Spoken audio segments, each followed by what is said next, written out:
Mara Caldwell had been laughed at, brushed off, and casually dared to prove herself on stage.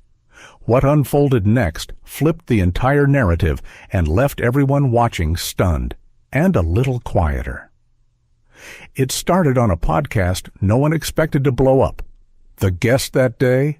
Elliot Graves, an indie folk rock singer from Ash Hollow, Oregon. He was known for his progressive views and quick, razor-edged humor. He was midway through telling a story about playing at a community benefit when the host asked offhandedly, "Ever cross paths with any political types backstage?" Elliot smirked, took a slow sip of sparkling water, leaned into the mic, and said, "Mara Caldwell showed up to one of those things once," he drawled. "Nice enough, I guess, but let's be real." She looked at the grand piano like it was a bookshelf from Target. I doubt she could tell middle C from a cup of tea. The room burst into laughter. That kind of jab played well with Elliot's usual audience, young, artsy, and generally skeptical of establishment figures.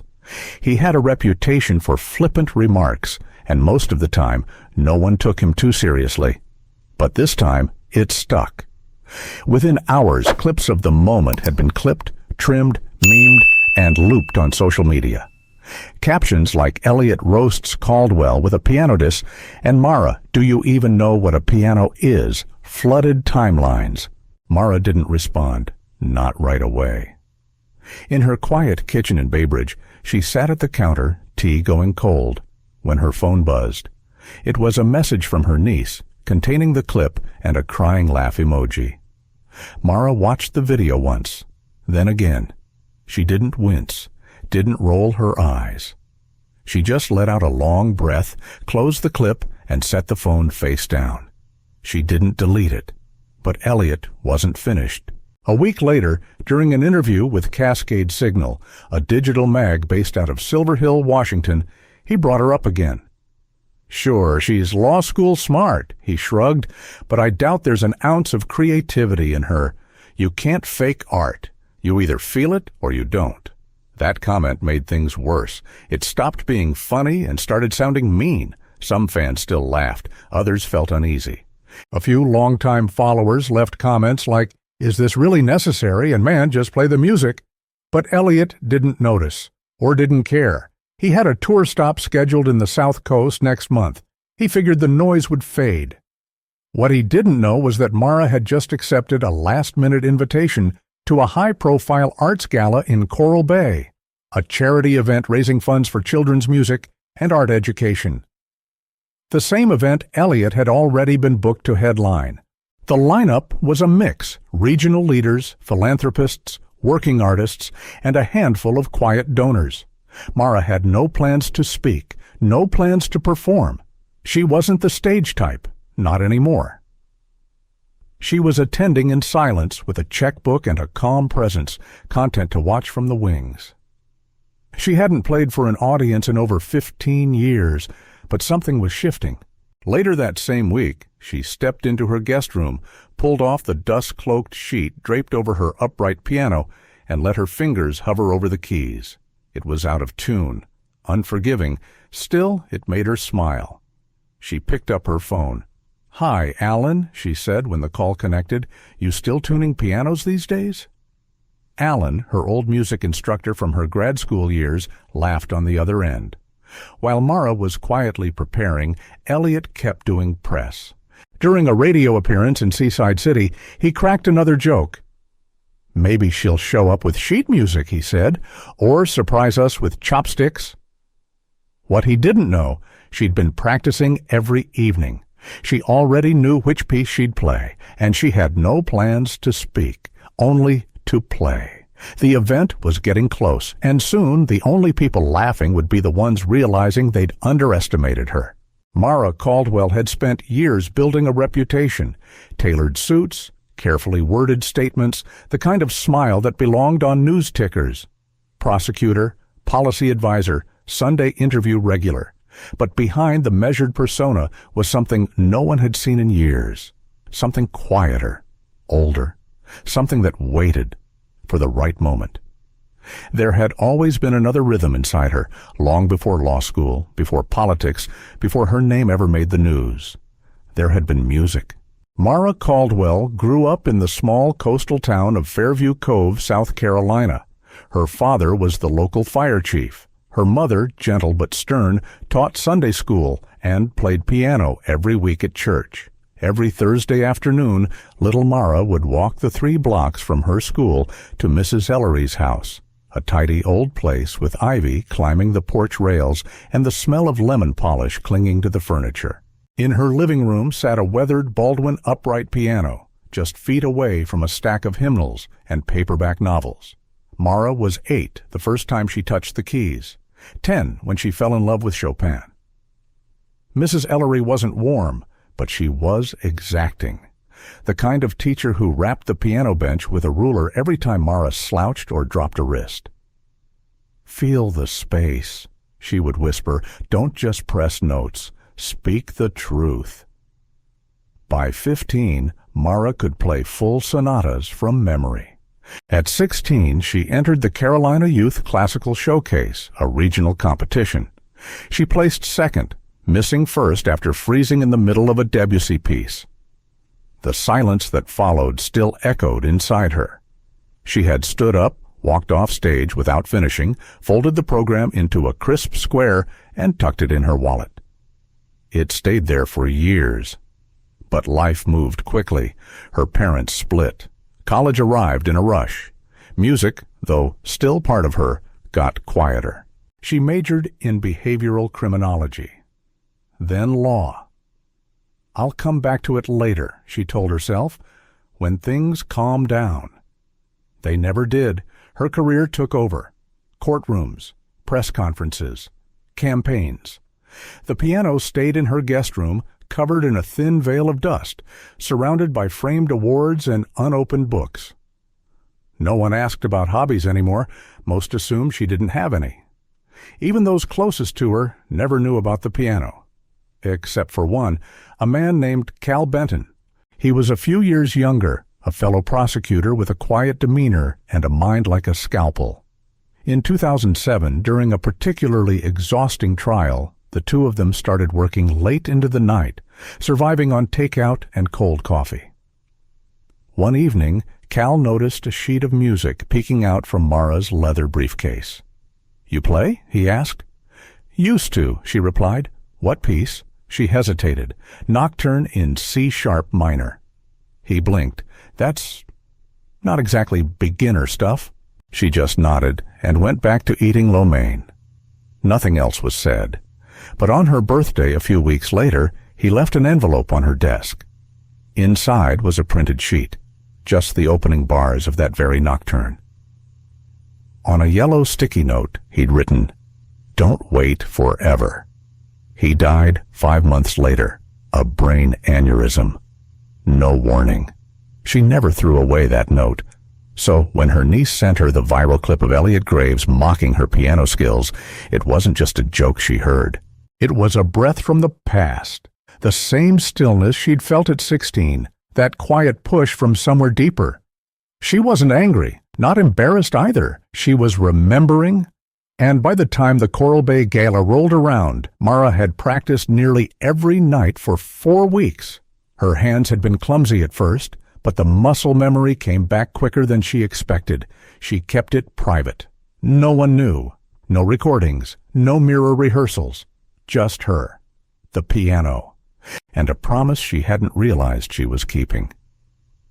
The piece she chose wasn't random. It was the same one she had never finished that day on stage, Claire de Lune. As the date neared, Mara's name appeared on the donor list for the Coral Bay event, but only as a supporter.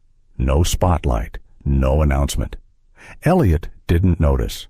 Or if he did, he didn't think twice. He had a set list, friends flying in, plans to charm the room with clever banter, a few jokes, a drink or two. He thought it would be a smooth night. What he didn't know was, Mara wasn't coming to be seen. She was coming for something else entirely. She hadn't come for the spotlight.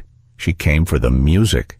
But the stage wouldn't belong to Elliot Graves forever, and when it didn't, the entire evening would begin to shift, quietly, then unmistakably, in a direction no one had anticipated. The Halston Grand Ballroom in Coral Bay shimmered under strings of soft golden lights, the kind that made every cocktail dress feel couture, and every flute of champagne feel like it had a story. Yes, it was a fundraiser, but it was also a gathering of the well-connected, the socially fluent, the politically adjacent. Silent auctions lined one wall. Shrimp towers glittered on silver trays, and near the center of the room sat a black Steinway Grand, gleaming, untouched, almost too elegant to be functional. Its lid was up, but it hadn't been acknowledged. Not yet. The event's theme, Art for Tomorrow, a benefit for public school music programs. Mara Caldwell arrived quietly just after 7:15 p.m. She wore a simple black satin dress and low heels. No entourage, no media, no introduction. She hadn't stood on a stage in years, and she had no plan to do so tonight, unless the moment asked for it. Across the room, Elliot Graves was already in full performance mode. Brown suede jacket, shirt unbuttoned at the collar, guitar case leaning casually against a cocktail table. He was deep in conversation with two Coral Bay Arts journalists and a fellow musician from Easton who'd opened for him the previous spring. He didn't see Mara at first. She stayed along the perimeter, sipping seltzer, nodding politely to a few familiar faces from her days in office. No one mentioned music. She didn't either. Then, somewhere between the third round of mini crab cakes and the opening remarks, Elliot spotted her. And just like that, the air shifted. He didn't hesitate. He crossed the room like a man walking into an easy soundbite. "Well, well," he said loudly enough for nearby guests to hear. He lifted his glass with a smirk. The legend herself. Mara turned slowly. Her expression was unreadable. "Elliot," she said coolly, offering a slight nod. "Didn't know these kinds of events were your scene." "They are," she replied evenly, "especially when it's about giving kids access to music." He raised an eyebrow. "Right, music education and all that." Then he smirked again. "Any closer to telling the difference between a Steinway and an end table?" A few guests nearby chuckled, unsure whether to fully laugh or just shift uncomfortably. Mara didn't flinch. She simply asked, "Do you always talk like this at charity events?" Elliot shrugged, just keeping things light. "You've got a sense of humor, right?" She paused. "Sometimes." That could have been the end of it. But Elliot, half powered by wine, half by ego, wasn't finished. He gestured loosely toward the piano near the stage. "How about it?" he said casually, but there was a dare in his tone. "Prove me wrong. Play something. Anything. Dealer's choice." The room wasn't silent yet, but it was leaning that way. A few heads turned, a photographer paused mid-frame. Even the woman handling the silent auction looked up from her laptop. Mara glanced at the Steinway, then back at Elliot. "I don't play for people who want me to fail," she said gently. That stopped him for just a beat. Then she added, even softer, "But I will play for the kids." And with that, she turned and walked toward the stage. No storming, no dramatic exit, just a calm, measured walk, like a closing argument in heels. Elliot stood frozen. He hadn't expected her to say yes. Not really. He thought she'd laugh it off, maybe throw a witty jab back. But now she was up front, speaking quietly to the sound tech. The ballroom began to hush. Not all at once, but gradually, like a tide pulling in. Phones came out, not in a frenzy, but slowly, like people instinctively knew something significant was about to unfold. Mara sat at the bench. She adjusted the seat, placed her hands in her lap. She didn't say a word, not to the audience, not to Elliot, not even to herself.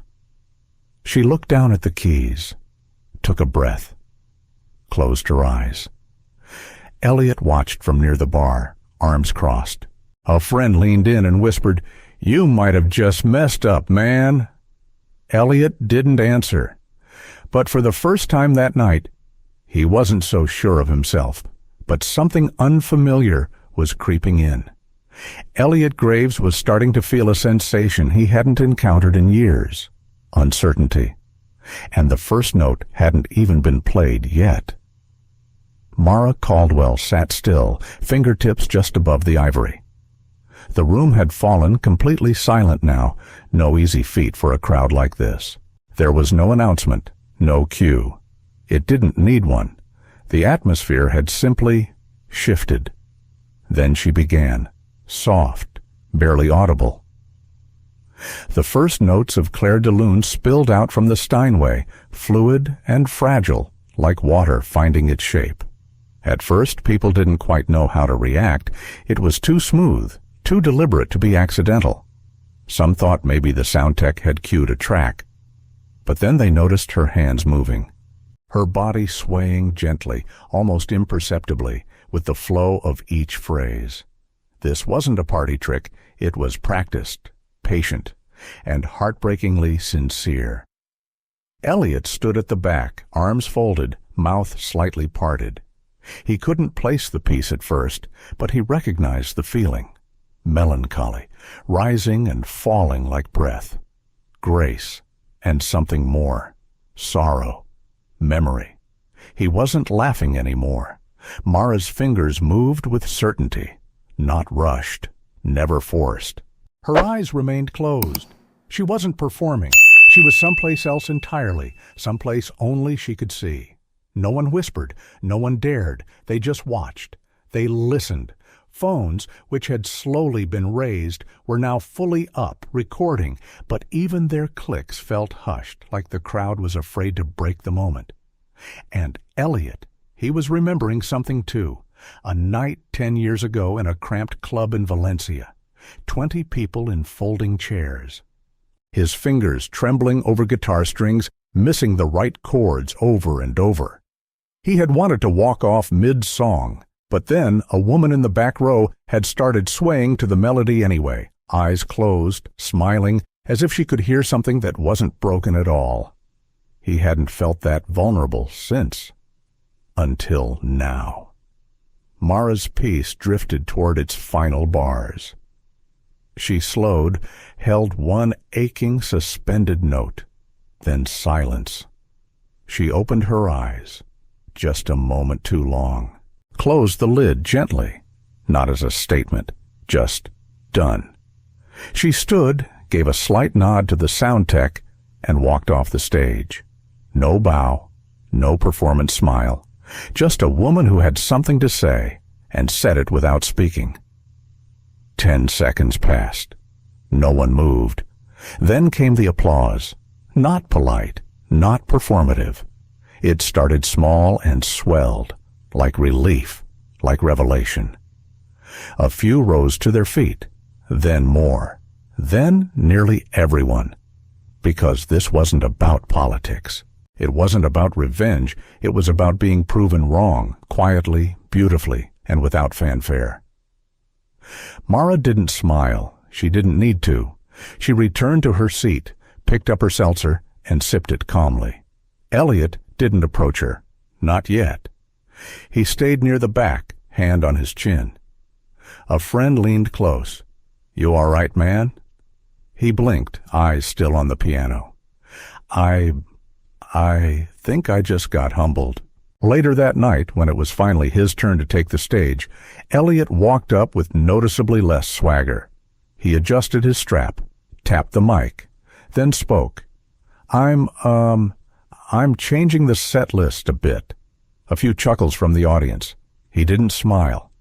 "Before I play anything, I want to say something." He looked across the room, then down.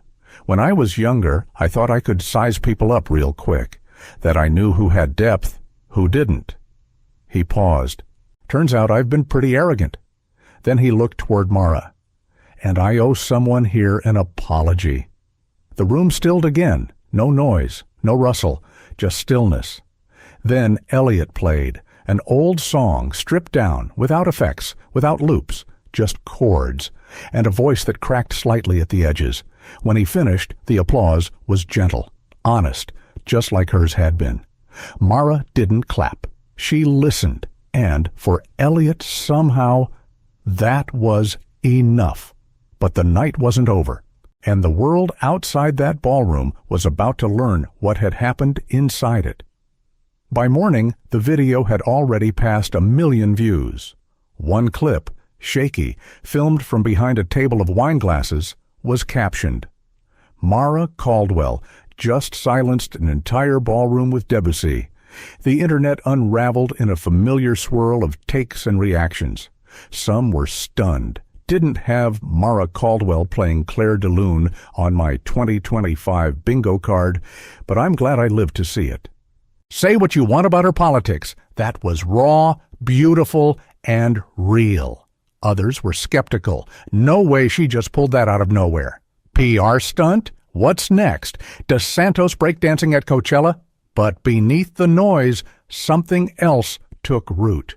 Curiosity, fascination, disbelief that someone the media had reduced to sound bites and headlines could carry such quiet grace. As for Elliot Graves, he didn't post a thing, no snark, no tweets, no story posts. Instead, he sat in his Coral Bay hotel room, guitar resting on his lap, strings untouched. No melodies came, no lyrics, just a feeling in his chest he couldn't name. He kept replaying the moment, her hands, the tension of every note, the way the air in the room had held its breath. It wasn't just that she played well. She played with intention, with emotion he hadn't seen in years, and she did it without needing a single person in that room to be on her side. He remembered something his old music teacher in Echo City once told him. Real musicians don't play to be understood. They play because they understand something the world can't say out loud. For the first time in a long while, that finally made sense.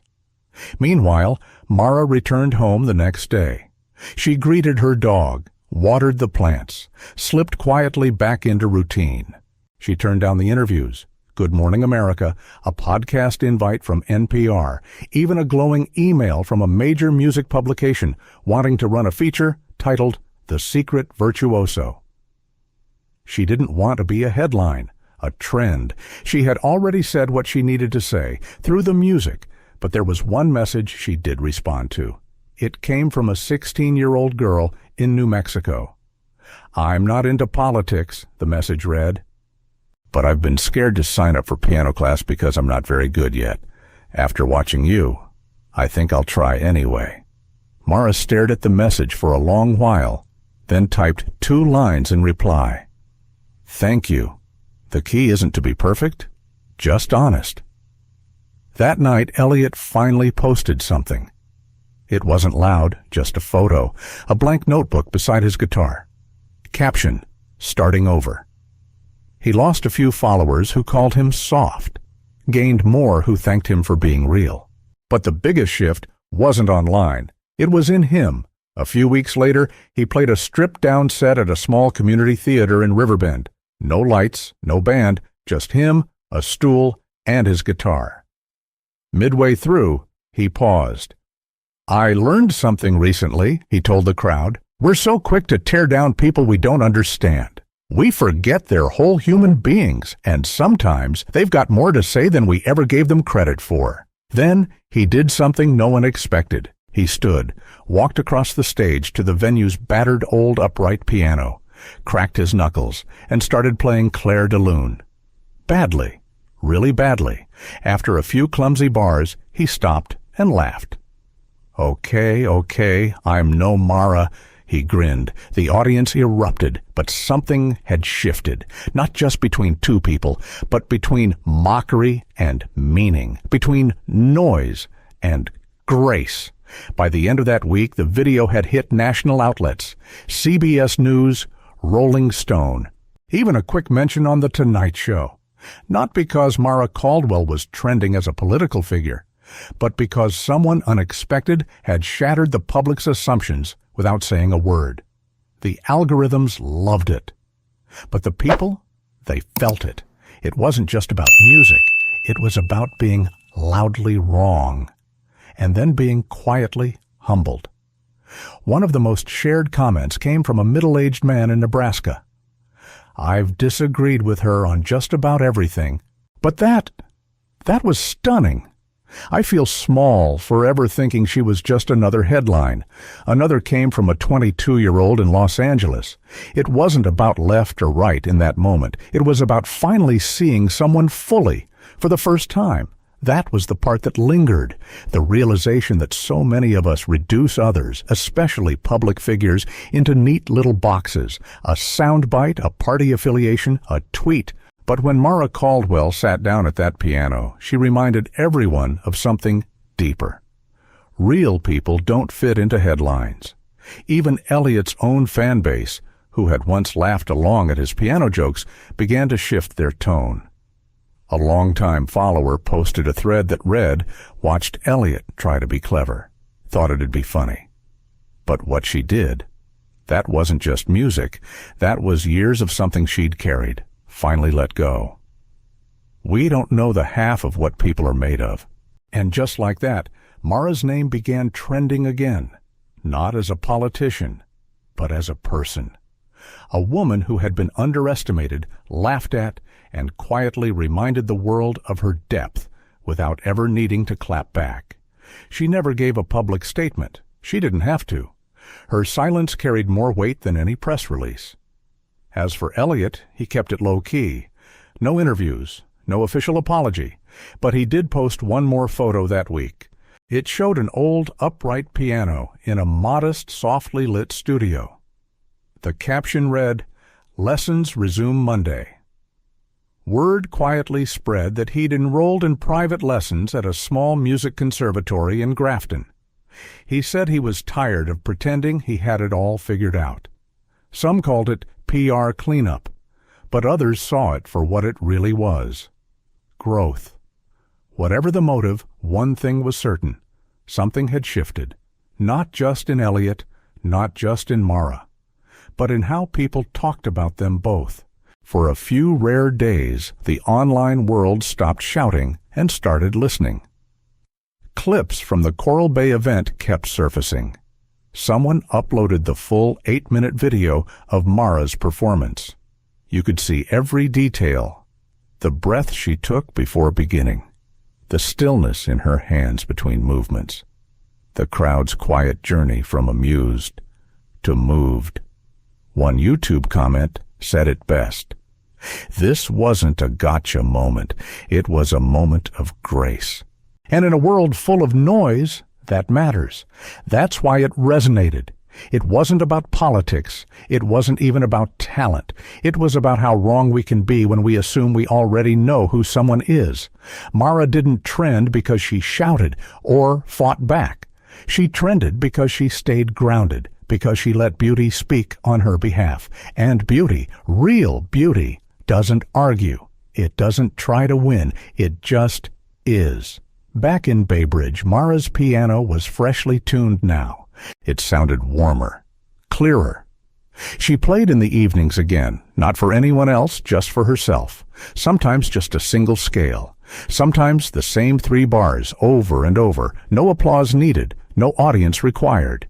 It had never been about proving anything, but in that ballroom, she had quietly reminded everyone of a truth they'd forgotten: that people are always more than the sum of their headlines.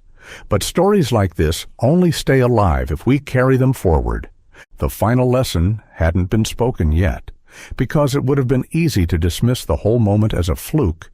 Just another weird viral blip here one week, gone the next. But this one, it stuck. It kept being shared, not just because Mara played beautifully, but because the entire moment felt honest. And honesty, that's rare, especially when it arrives without warning.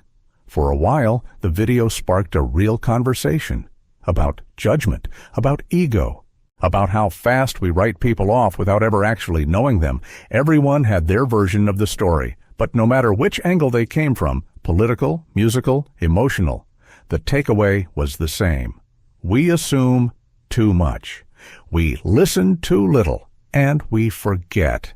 Everyone is carrying something. They never asked about her music, not in interviews, not in campaign circles, not even among close colleagues, because Mara Caldwell never offered it.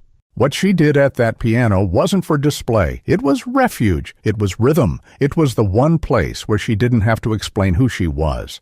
And the silence she'd kept all those years, that wasn't modesty. It was clarity, a kind of self-awareness so rooted, so grounded, that it didn't require applause to feel real. Meanwhile, Elliot Graves had his own kind of reckoning. He could have stayed in the safe lane, brushed it off, kept making jokes, played the PR game. A lot of people would have. But he didn't. He watched. He absorbed. And when the truth hit, when it became undeniable that he had underestimated her, he let it in. Not loudly, not flawlessly, but genuinely. That kind of change? It rarely goes viral, but it matters, because that's how we grow, quietly, privately, one shift at a time. Weeks later, Mara received something unexpected in the mail. Not a notification, not a tag or trending hashtag. An envelope. Stamped. Inside, a letter written in uneven cursive from a music teacher in a small Alabama town. I showed your video to my 7th graders, not just to teach them about Debussy, but to show them what it looks like to speak without shouting. One girl said, "She didn't argue, she just played." And you know what? That's going to stay with them. It stayed with me, too. Mara read the note twice, then folded it neatly and placed it in the drawer beside her piano. She didn't write back. She didn't need to, because that moment in Coral Bay had never been about changing the Internet's mind. It wasn't some viral pivot or crafted comeback. It wasn't even about correcting Elliot. It was about presence, showing up in full and not letting the noise shape the truth of who you are. There's something deeply human in that, something we forget. We live in a world where volume wins, where the loudest voices get the most clicks, where assumptions spread faster than understanding. But that night reminded people of what we're starving for: stillness, depth, unexpected humanity. You don't have to agree with someone to recognize their sincerity. You don't have to like them to respect their art.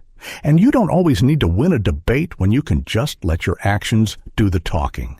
Mara never asked for applause. She never once raised her voice. She simply played. And that, maybe, is the real legacy. You don't always need to speak. You don't need to prove. And you never truly know what someone is carrying until one quiet evening they sit down at a piano and shift the temperature of an entire room. Not by force, not by confrontation, but by being completely, undeniably themselves. So if this story stirred something in you, take a moment. Think of someone you've dismissed too quickly. Maybe they're more than what you assumed. And if you're still holding back a part of yourself, afraid the world won't understand it, maybe it's time to share it anyway. Because moments like this, they're rare, they're real, and they deserve to be remembered.